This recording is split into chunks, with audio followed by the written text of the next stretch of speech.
People in Henryville, make your plans now. You have only minutes to find your tornado safe place. Get there and let this storm pass over you. So we can't stress enough that this is just the beginning of what's to come. There it is. It's coming over the hill. Once I seen it in person, Go, get out, get out. I was terrified for my life. Go, Miles, go. Strong tornado going so close to that house. I knew this tornado was going to kill people. I prayed we would be spared.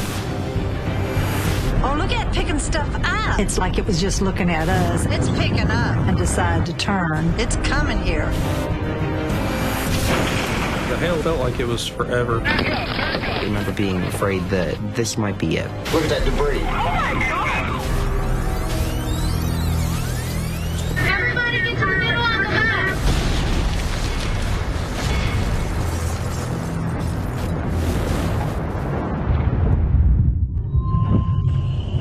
This is crazy. I have never seen one. I finally get to see one. Maybe the last one I see. That's true.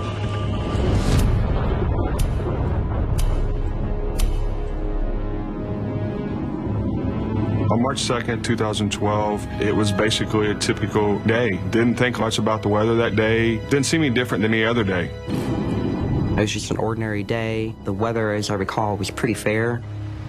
It didn't look like a storm of any kind, but I was listening to the radio and they were warning us that storms were coming, so it was very important that we be aware of what goes on. A tornado warning just about to come out for Du Bois County. You can see we're under the high risk of severe weather, cloudy downtown with a few peaks of sun. Our focus is back out to the west of us. I'm the Wave 3 News chief meteorologist. And just after noon, we started to see those storms about 120 miles to our west. So once we went on the air, we never went off because of the ominous nature of that storm. And we were well aware that the Weather Channel was going to be somewhere around the region.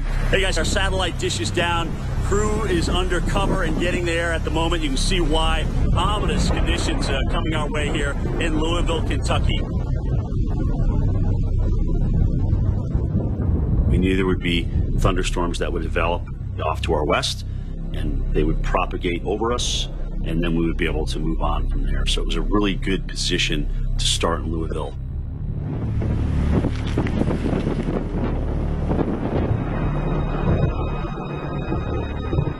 I came home around noon, and my husband was watching the news. This is not something to drive into as it crosses over Clark County and eventually. We were hearing that there could be tornadoes and that it was going to get bad. Wayne was very, very concerned about it. I told him, oh, they always have that, don't worry about it.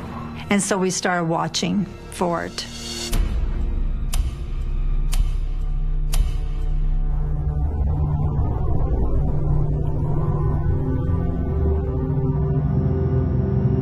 We had all the children scheduled to be in the gymnasium shortly after the start of the day to have a play. But we kind of kept an eye on the weather throughout the day. About 2:25, I received a phone call warning us that storms were coming in our direction. Those started the wheels turning of what we do next. Do we evacuate? Do we get all the kids in the safe areas that we could get to? Troy and I talked to each other and we said, let's go, let's send them home. They actually came over the intercom and said we were going to dismiss the kids now. And at that point, I was kind of like, what is going on? But once we had the kids loaded, the tornado sirens actually went off in town. My two daughters were in school that day, and when they came in my room, they're like, Dad, what do you want us to do? And I said, just go away from here as far as you can. Just, head away from the storm.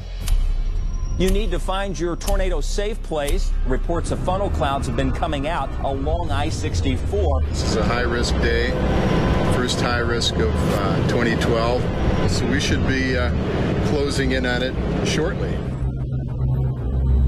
We're both from Michigan, but we came to southern Indiana because we saw an exceptional setup for chasing storms. We should be seeing something over there pretty soon, a wall cloud and who knows what else.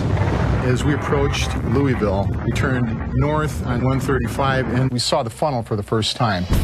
That right right there is, there's a funnel. There's a tornado right there, Bill. See it? Oh, yeah. See it? Yep. There it goes. Oh, yeah. Yeah. There's a tornado. Yep. Jeez. Look at that. As soon as we saw that funnel, I knew this tornado had potential to kill people because it was going to be big, violent, and it was going to have a fairly long track. We have a tornado on the ground. It's moving northeast at what speed, Andy? Looks like 55 miles per hour is what they're reporting on the movement. We had the news people waiting to respond to anything that may have happened, and we had our weather team devoted to getting real-time information out. Put as many walls as you possibly can in between you and the outside environment. I was the morning meteorologist, but my grandparents lived a little north of Henryville. I was tracking these storms. I was keeping everybody safe. But in the back of my mind, I thought, I want to make sure my Mimi and Pop-Up are okay.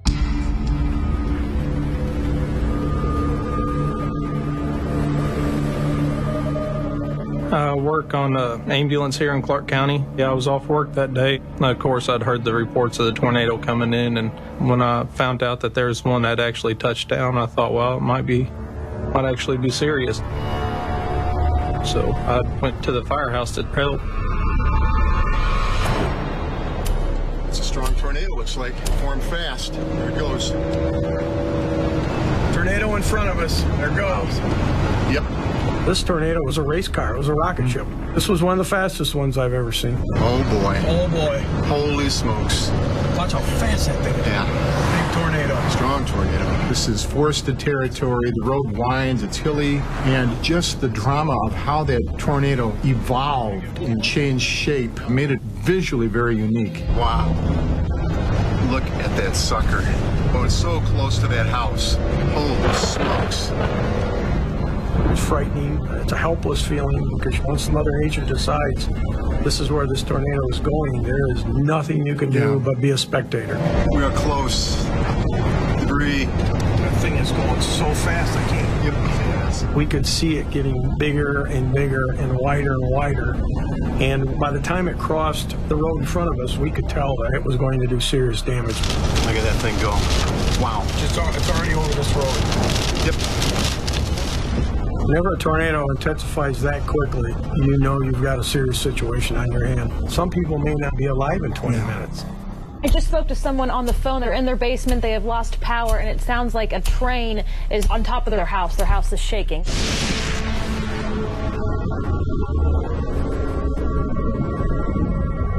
You know, I was watching the news and clouds just started getting really dark, and my parents was like, go outside and just start, checking out the storm. Here comes the wind. I can hear it coming. This looks bad right there. This is what we're talking about. It's going to get out, go home. This is it. I just really still didn't believe that it was actually coming over that hill. And it's terrifying that, you can't see it and you don't even know it's really even coming. It's there right here coming over the hill. Oh, we're right here. Wow, get over here. Do we need to get up jump in the car? I was perfectly fine until I seen it come over the hill. That's when I really panicked. Oh, no, stay there. Get back. Stay in there. There it is. Get over the hill. My mom was yelling, my dad's yelling, and I just really couldn't think straight at all. Mom, do we need to jump in the car? Yeah, jump in the car. I didn't really know what was going to happen. Once I seen it in person live, that's when I knew I was looking at death. Yeah, come on, go, get out, get out, get out, get out, get out, jump, Mom, go. I just spoke to someone on the phone. They're in their basement, and it sounds like a train is on top of their house. Their house is shaking.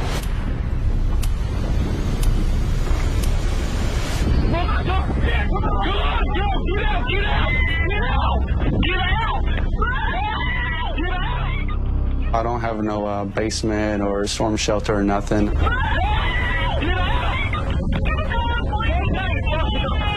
My mom was trying to actually hide underneath the foundation of the home, and once I seen the tornado, I just grabbed her from underneath and just hopped in the car. Come on, go, get out, get out, get out, jump, Mom, go.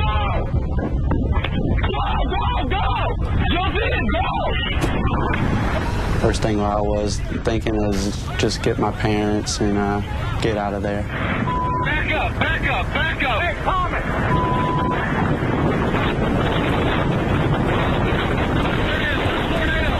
I was definitely terrified for my life.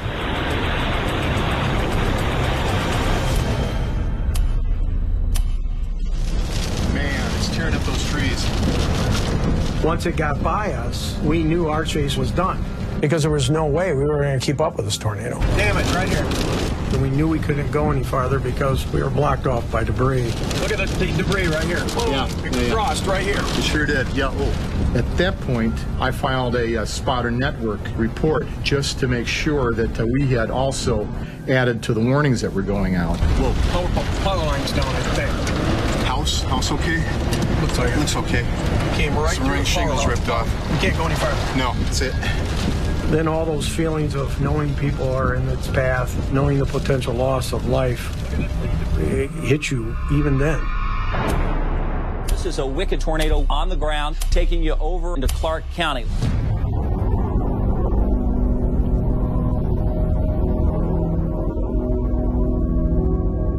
Actually got everyone back into 3 little office areas and about 35 people in probably 300 square feet. For some reason, I felt like I had to be where the principal was, almost like a kid. And I had a friend on each side of me. And I started praying. This storm now is going to take us very close to the Clark State Forest in Henryville.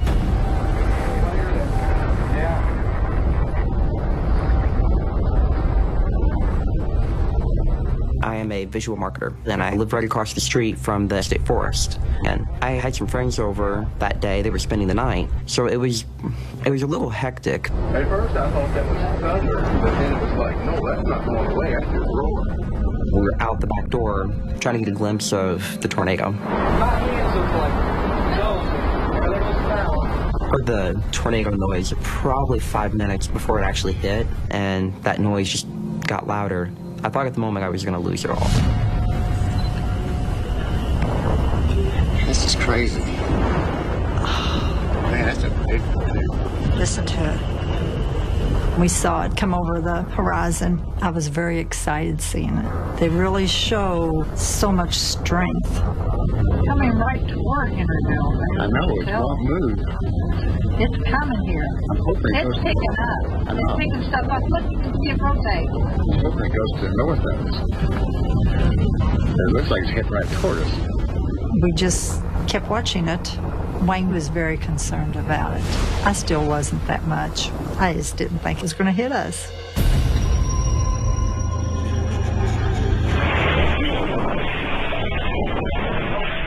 While I was at the firehouse, I actually saw the tornado crossing the interstate. Hey, that's the first time I've ever seen one. I believe the last one. And it was going parallel to the station, and we didn't know if it was going to turn back towards us or what it was going to do, and then it ended up coming into town, heading towards the school. And that was where my nephews both were.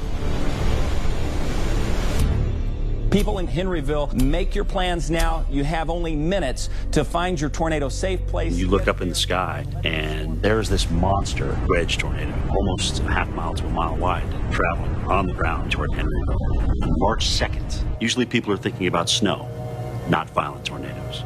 This tornado came at a horrible time. School was letting out, people were coming home, and turning on the television, seeing that it's heading right for your kid's school, I couldn't help but think what those parents must have been going through. Tornado on the ground. Quiet. Everybody get tornado on the back. And you got a book to put over your head. Do it. There's a tornado right there, guys. Look, the funnel cloud. Anybody needs to call their parents. We're going back to the school. Is that okay?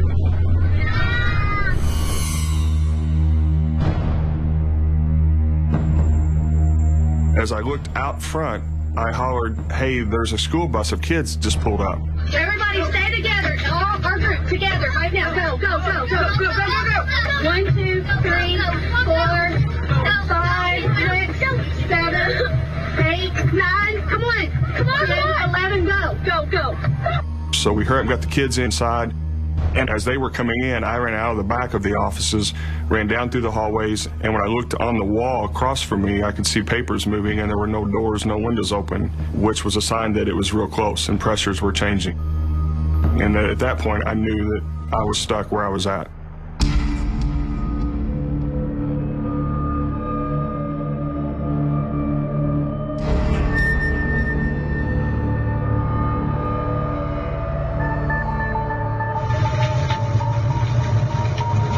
Everyone was laying on the floor, and I remember looking over at one of my teachers, both agreeing that this was it. We're either going to be here when this is over, or I'm going to get to go to heaven. I kept my head covered and just prayed the whole time that we would be spared. I had no room to get into, nothing to get under, nothing to hide by. I'm just in an open hallway. I can hear rooftop units and all kind of debris and stuff rolling across the roof, and my thought was, please God, don't let anything come through this ceiling on top of me.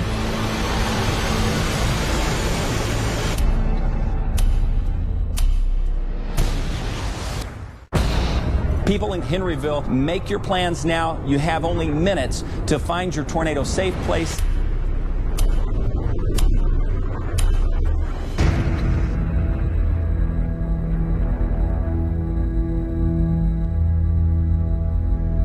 I can hear rooftop units and all kind of debris and stuff rolling across the roof, and my thought was, please God, don't let anything come through this ceiling on top of me. The pressure became so great that my eardrums felt like they were going to explode. It was tremendous pain.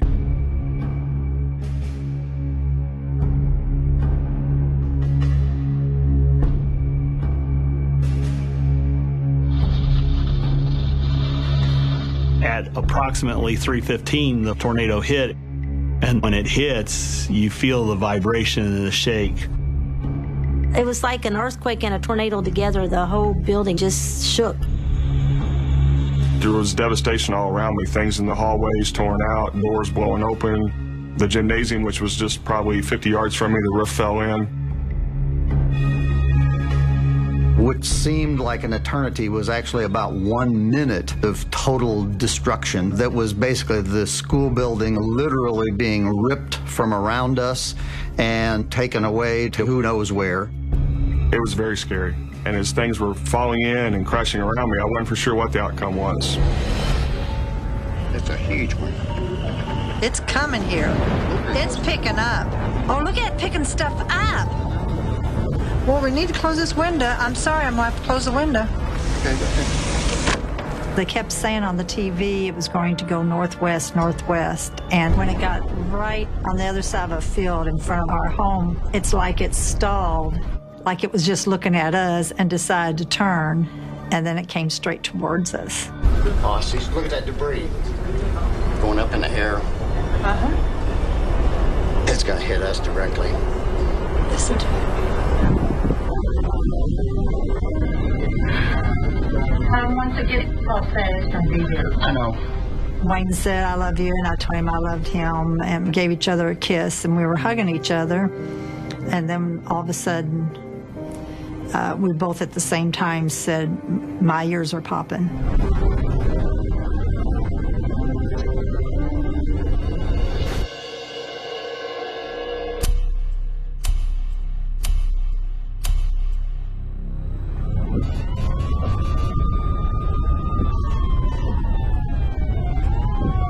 We started getting dispatched out. I went ahead and jumped on one of the brush trucks with Monroe Fire and rode out with them. Somebody had called in that there was somebody on the side of the interstate. We didn't know what kind of injuries or anything it was. We could see some of the damage from the school. That was where my nephews both were. It was almost like I couldn't process it all.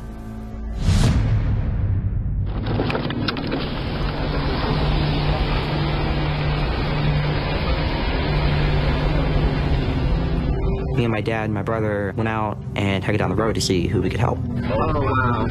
Oh, my goodness.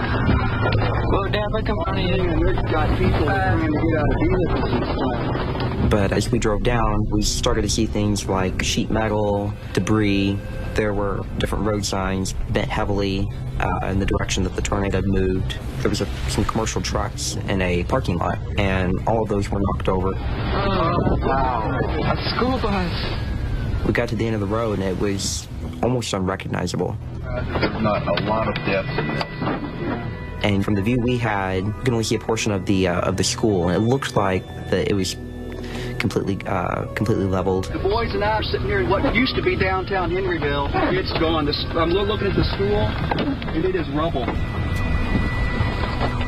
My dad got a call through, and they were saying, "You guys are okay?" I'm like, yeah, we're okay. We're in town right now. And she said, "Do you know that there's another tornado coming?"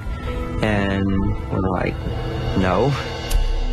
Let me take you back to the second storm that we're watching. That one's moving across southern portions of Du Bois County. Folks think the storm is past. Trees are down, power lines are down, and then all of a sudden another storm swings in on the backside that's large enough to kill you. We got a funnel cloud developing now. This is the second supercell. The sirens are wiped out. You can't hear anything. You don't even know it's coming. The communication's gone. You're wondering what the heck just happened to you, and here comes this second tornado literally within 15 minutes. The day is not done. We still have a lot more storms that are still life-threatening. So we can't stress enough that this is just the beginning of what's to come. The day is not done. We still have a lot more storms that are still life-threatening. So we can't stress enough that this is just the beginning of what's to come.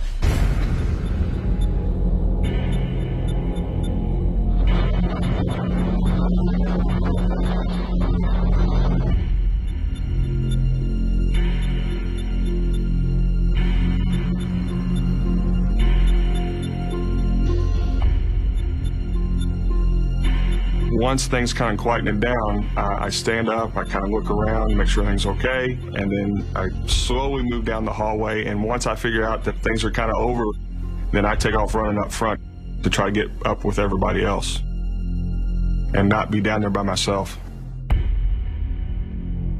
In the room, all the power was out, but there was some light. And everyone in the room was covered with a white dust. It was very surreal. The majority of the ceiling tiles had either fallen or been taken up. And then looking over, 2 students had bloody noses. So, I was asking everybody in the room, "Are you okay? Check here," and then went to the other 2 rooms to check on everyone else in the office area. And one of the teachers went to the end of the office area and looked out the door, and he shut the door and he said, "It's bad." That was probably the most afraid I was, because I thought we were stuck. My assistant principal and I went out and gathered about 6 more staff members that were safely in rooms underneath desks. We stayed in the office area as we didn't know what was going to happen. And I saw light, so I headed toward the light, and it was our cafeteria. As I start back across the cafeteria, the siren went off again. One of the custodians and myself were trying to shut water valves off, and we're coming out of one of the mechanic rooms, and I said, "Paul, we got to go. There's another one coming." He said, "Are you sure?" And I said, "Yes, I'm sure." It was a little unsettling, because I thought, oh, this is over, and it wasn't over.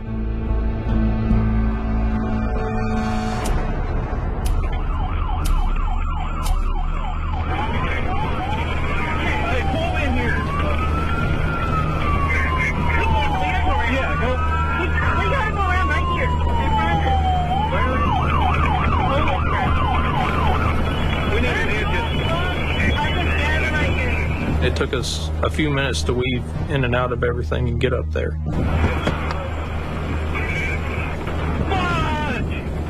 We got out and saw her laying there, and she was laying on her back on the side. She'd been pulled out of her car. She'd been thrown by the tornado. I'm honestly fearing the worst. But before we can even get a full assessment and get her onto the backboard, we start getting hit by the hail.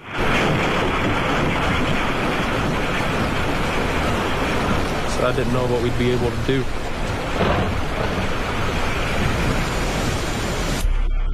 Kevin just got word saying there's numerous rescue crews being dispatched to the Henryville area. And we understand that Henryville is taking a second hit. We had one tornado come through. You get a calm for a second, you think you're okay, and then another supercell follows it. And just in a matter of moments, they started to deal with gigantic hail. That in itself is rare, but from a human standpoint, that's terrifying to know my family just survived the first one. Now we have to do it all over again. Oh, wow. We got no place to stay. Stay with you. Keep away from the window. Just lean in. Lean into the middle. We immediately tried to make our way back home because, looking around, there really wasn't a place for us to safely avoid the storm. Good grief. Oh. But the hail was starting to fall. And after a few seconds, when I realized, oh, we're in the tornado, I was afraid for my life. And it hit the windshield and it cracked. A couple seconds later, it was just raining hail.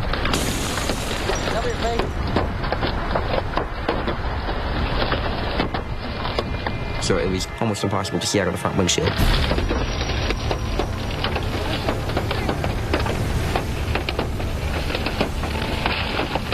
I remember being afraid that this might be it.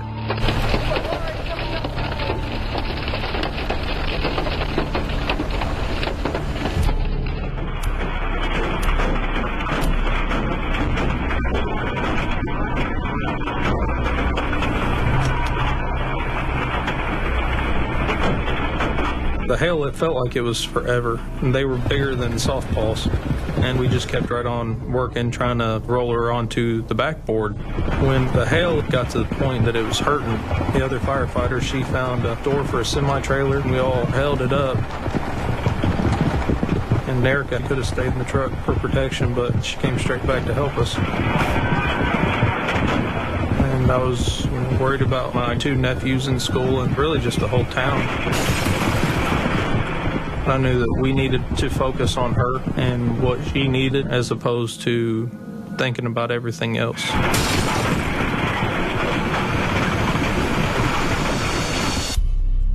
Getting a lot of reports trying to confirm the K-12 school in Henryville. Apparently there's students in the school. I'm trying to confirm that. Imagine sitting at home as a parent and having someone tell you your children's stuck inside of a school and there's a tornado heading right for them.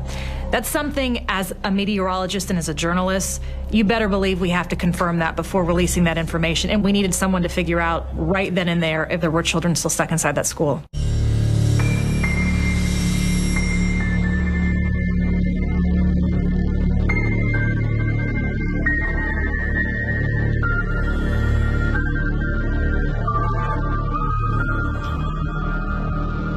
The second wave hit and took out the entire front of the building and pretty much everything right up into where we were at. There was one wall between us and the debris. I was in the restroom when the giant hail and the second tornado came through.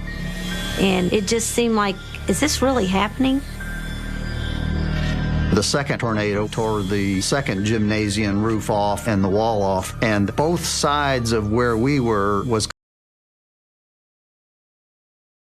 getting the gym floor and shooting contact with the elementary, making sure that everybody was safe on their side. I remember calling Troy and I said, "You guys all right?" He said, yeah, I think so. And, I said, "Well, I smell gas." I said, "We got to get out of here."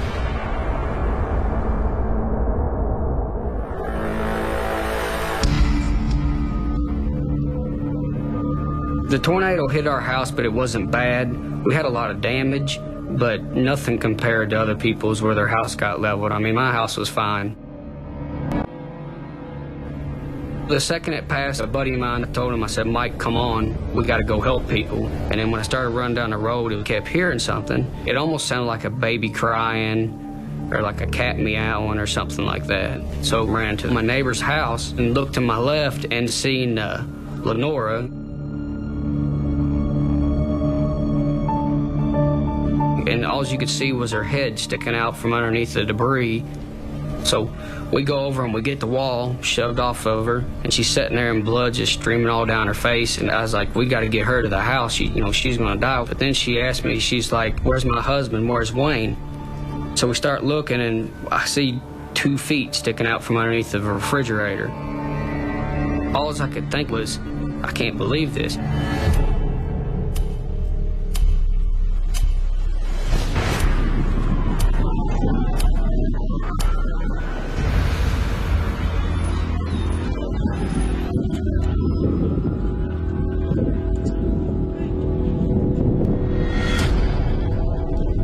Lenora, she asked me, "Where's my husband? Where's Wayne?" So we start looking, and I see 2 feet sticking out from underneath the refrigerator. Since my husband wasn't yelling for me or anything, I just kind of knew he wasn't around. And they found him, probably 5 foot from me. And my life was shattered. And that was the worst.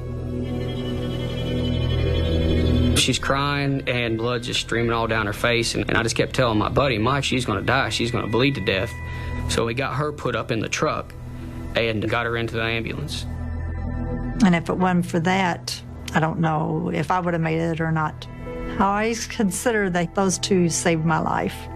I mean, I was just doing what I think any good neighbor would do.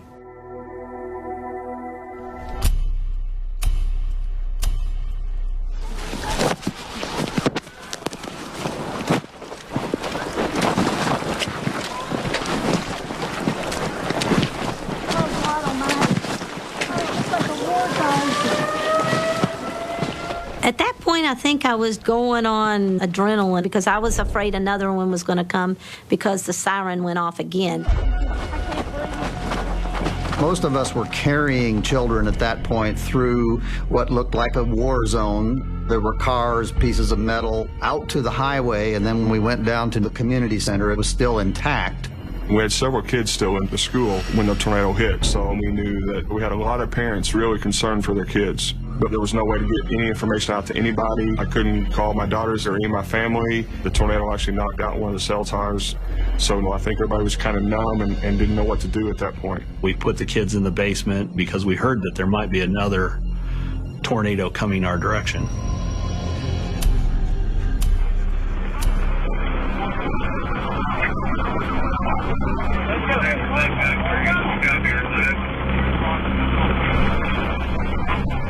Finally, the hail let up, and as soon as it did, we got her on the backboard and we slid her into the back seat, and I jumped into the back. Her eyes and her face were covered with broken glass and debris, and she wanted to know if I could brush it out of her eyes, and there was so much I was scared that if I did, I would hurt her. So I told her just keep her eyes closed, and I was going to stay right with her until we get to the firehouse. We arrived back and there was a triage, so we dropped the patient off. We were only there a few minutes, and I found out that there had been one casualty, and that was Wayne Hunter. He worked at a hospital as an RN for a long time. He was an awesome guy. There's an ambulance, and they were going out to get Wayne, so I rode out with them.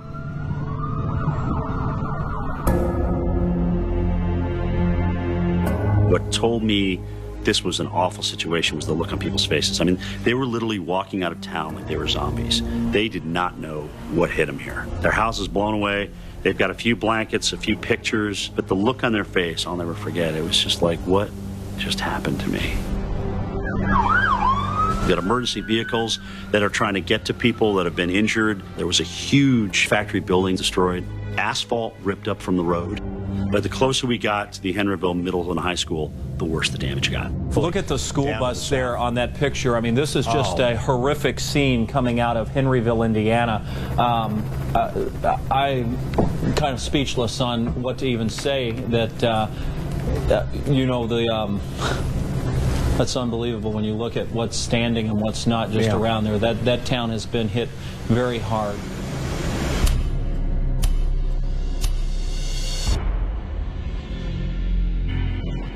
Once the tornado got away and got out of my sight, I got a lot of relief. I was safe and I was okay. My home, was fine, but there was another house that was in the path of it. It just leveled it out. There was nothing there. There was actually a family inside of that home thinking that they were okay, and it just took them right out. I think they found their bodies about a quarter mile away.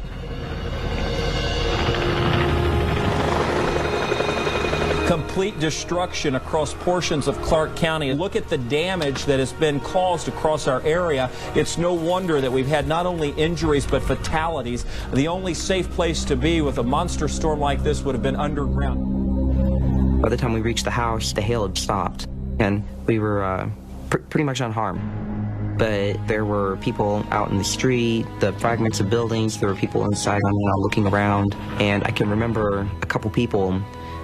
They were inside the house, and the house it was just a frame standing there, and just seeing the expressions they had on their faces, it was a very sad thing.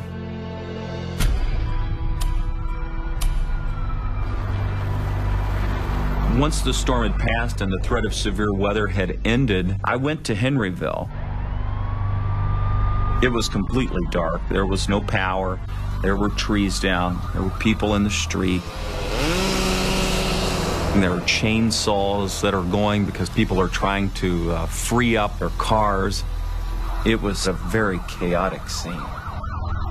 When I reported in front of the high school. It is a sad scene that's unfolding here in Clark County. Over my shoulder, you see the high school, the middle school not far behind, literally a destructive sight. To stand in front of this demolished school, knowing that kids might still be inside, that made it hard to go on. The work continues tonight. Search and rescue crews will make sure that the folks that have not been accounted for are, as the night goes on and into the day tomorrow. You can imagine that difficult task.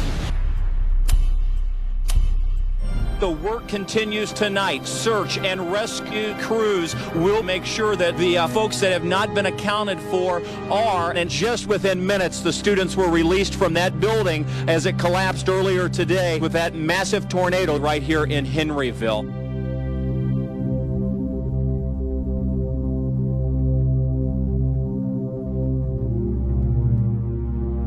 Everybody was fine in that school, and nobody was injured at all, which is just amazing when you think about it. They knew exactly what to do. They knew exactly where to go. I waited until the very last student was connected with that parent, and watching the parents become relieved knowing that their kids were safe, and just seeing that joy, that hug, that they had survived, that was real important to me.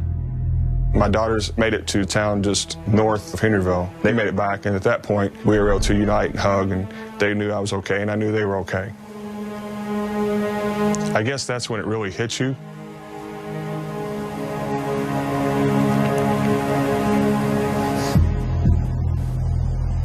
How fortunate you are that you made it through something like that, and that you can hug your family and see them again.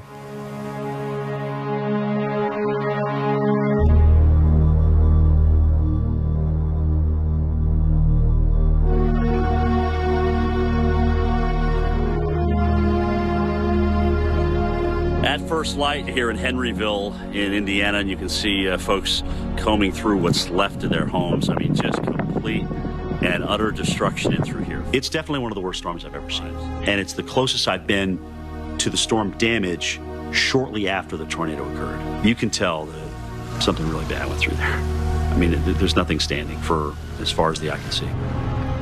My grandparents were okay, but some of the neighborhoods are right off the main road in Henryville. They were demolished. And the diner that was a focal point in Henryville, one of the school buses went right through it. It was just unexplainable.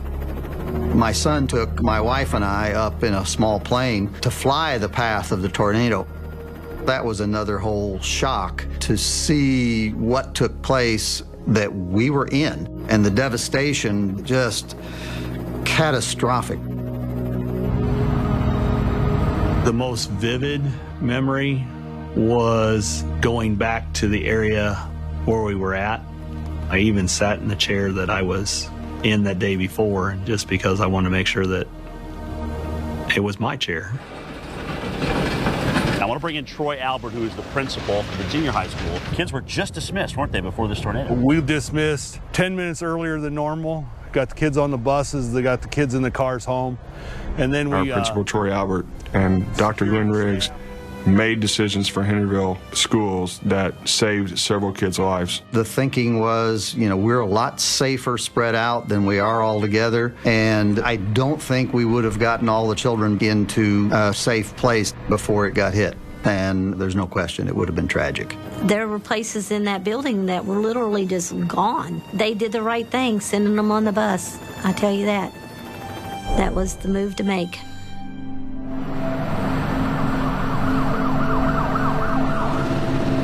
Wayne had actually protected Lenora. They went into a central closet in the house, and he held her, and that was what saved her life. Well, when it's your time, it's your time. And it was his time, and not mine, for some reason. I just hope everybody remembers to hold on to life, to hold on to each other, show that you love.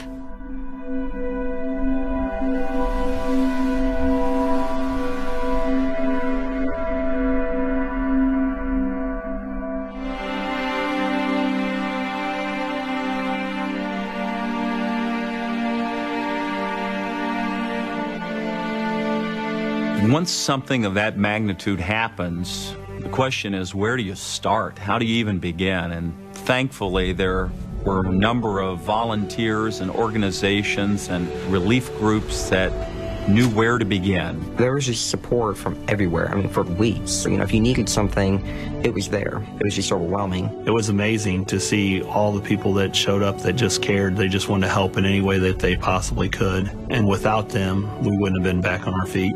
The rebuilding process just was somewhat miraculous in terms of what was done with the school.